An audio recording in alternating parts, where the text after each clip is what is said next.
இத்தனை கோடி மக்கள் நிறைஞ்சிருக்கிற தமிழ் மக்கள்கிட்ட இல்லாத ஒரு துணை முதல்வர் மறுபடியும் உங்க வீட்டுல தான் இருப்பாரா? நீ சமூக நீதி பேசுவ, சனாதன ஒழிப்பு பேசுவ. உங்க அப்பா இருந்தாரு, அவங்க நீங்க வந்தீங்க. இப்போ நீங்க இருக்கீங்க, உங்க மகா வர்றா. இதுல பல பேர் இன்ப நிதியை முதலமைச்சராக்க துடிச்சுக்கிட்டு இருக்கான். ஒன்றிய அரசுன்னு தானே தம்பி சொல்ல முடியும். ஆல் இந்தியா ரேடியோ தானே, இந்திய ரேடியோ இல்ல. ஒன்றிய அரசுன்னு தான் சொல்ல முடியும். இந்த நாட்டு பற்றுல எல்லாம் பேசக்கூடாது. நாடு என்னது, செக்கிழுத்தவன் பேரன். நீ பாரத மாதாக்கு ஜெயினா நாங்க மயங்கிடுவோம். ஒரு போராட்டம் கூட போராடாதவன் பாராளுமன்றத்தில் இருக்கான், பதவியில் இருக்கான், பாரதிய ஜனதால இருக்கான். இதாங்க ஆட்சியில் பங்கு உறுதியாக நீங்களும் வேண்டுகோள் வச்சீங்க அண்ணனுக்கு. இதை 26 தேர்தல் வரை கடைபிடிக்கணும்னு சொன்னீங்க. இப்ப சிஎம் பார்த்து வந்தவரை அவர் இதுல இருந்து பின்வாங்கிட்டாருன்னு சொல்லி அரசியல் நோக்கம் சொல்றாங்க. உங்களோட கருத்து, உங்க வேண்டுகோள் அதாவது இல்ல நீங்க இப்படிதான் பாக்கணும். எங்க அண்ணனுடைய கருத்துன்னு விடுங்க, தம்பி அவருடைய தம்பி என்னோட கருத்துன்னு வைங்க. கூட்ட ஆட்சியில நீங்க பங்கு தர மாட்டீங்கன்னு பேசுற நீ பெரிய ஆண்மகன் தானே, சிங்கம் தானே, பெரிய கொம்பு தானே, தனிச்சு நில்லு. ஏன் ஓட்ட வாங்கிருவ, விடுதலை சிறுத்தைகள் ஓட்ட, மதிமுக ஓட்ட வாங்கிருவ, கம்யூனிஸ்ட் ஓட்ட வாங்கிருவ, இஸ்லாமிய அமைப்புகளுடைய வாக்க வாங்கிருவ. எல்லாரும் வாக்களை வென்று அதிகாரத்துக்கு வந்த பிறகு இல்ல நான் தான் ஆளுவேன். இதான்டா சனாதனம், இதான் சனாதனம், கொடிய சனாதனம் இதான்.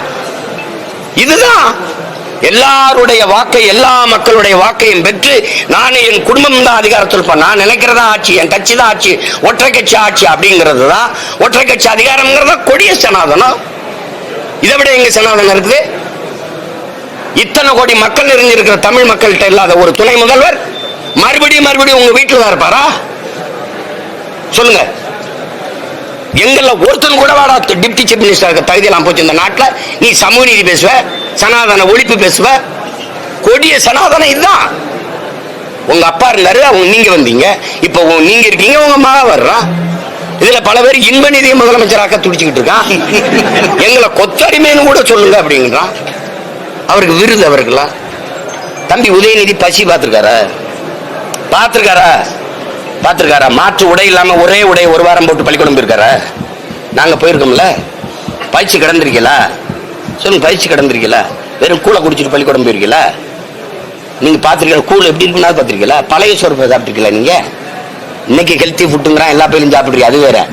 நீங்க திருப்பி கொளுத்த பணக்கார விளையாட்டு. இப்ப கார் ஓட்டுறது புதுக்கோட்டையில இருந்து போய் ஓட்டின ஒருத்தன்னு சொல்லு.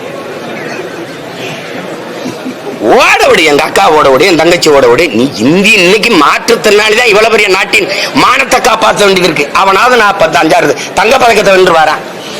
நீ ஒழுங்கா இருக்கிற வெங்கல பதக்கத்துக்கு வெள்ளிக்கு சிரிச்சுக்கிட்டு வரான். ஒன்றிய அரசுன்னு தானே தம்பி சொல்ல முடியும். India that is Bharat shall be an union of states. யாரு? அரசியலமைப்பு சட்டம். ஆல் இந்தியா ரேடியோ தானே, இந்திய ரேடியோ இல்ல. மாநிலங்கள் அவைதான். அது எது? மாநிலங்கள் அவைதான். அது ராஜ்யசபா மெம்பர் வைக்கிறேன்னு, அது மாநிலங்கள் அவைதான். இந்தியா பல தேசங்களின் ஐக்கியம், ஒன்றியம். அது யுனைடெட் ஸ்டேட் ஆஃப் அமெரிக்கா, அது யுனைடெட் கிங்டம், அது ஐரோப்பிய யூனியன். அது மாதிரி இது யுனைடெட் ஸ்டேட் ஆஃப் இந்தியா. அவ்வளவுதான். அந்த ஸ்டேட்டை விட்டுட்டு யூனியன் வச்சுட்டான். இதுல போய் குழப்பிக்காதீங்க. ஒன்றிய அரசுன்னு தான் சொல்ல முடியும். அதுக்காக எங்களுக்கு இந்த நாட்டு பற்றுல எல்லாம் பேசக்கூடாது. நாடு என்னது, செக்கிழுத்தவன் பேரன், தூக்குலதவன் பேரங்க நாங்க. நீ எனக்கு நாட்டு பற்றெல்லாம் கற்பிச்சுக்கிட்டு இருக்க கூடாது, புரியுதா? விடுதலை போராட்டம்னா என்னன்னு தெரியாம நீங்க விலகி நின்ன வேடிக்கை பார்த்த பயிலெல்லாம் இன்னைக்கு எங்களுக்கு நாட்டுப்பற்று அப்படின்னா நீ பாரத மாதாக்கு ஜெயினா நாங்க மயங்கிடுவோம், நம்பிடுவோம். நீ பெரிய தேசப்பற்றால. ஒரு விடுதலை போராட்டத்துல நீ பங்கேற்ற ஒரு போராட்டம் சொல்லுங்கிற, நீ சொல்ல மாட்டேங்கிற. நீ எனக்கு நாட்டுப்பற்ற போதிப்ப. என்ன என்ன இருங்க தம்பி, நீங்க இந்த கேட்டீங்களா தம்பி? இந்த நாடு அடிமைப்பட்டு கிடக்கும் போது இந்த நாட்டின் விடுதலைக்கு போராடியவன் எல்லாம் பாகிஸ்தான், பங்களாதேஷ்ல இருக்கான். ஒரு போராட்டம் கூட போராடாதவன் பாராளுமன்றத்தில் இருக்கான், பதவியில் இருக்கான், பாரதிய ஜனதால இருக்கான்.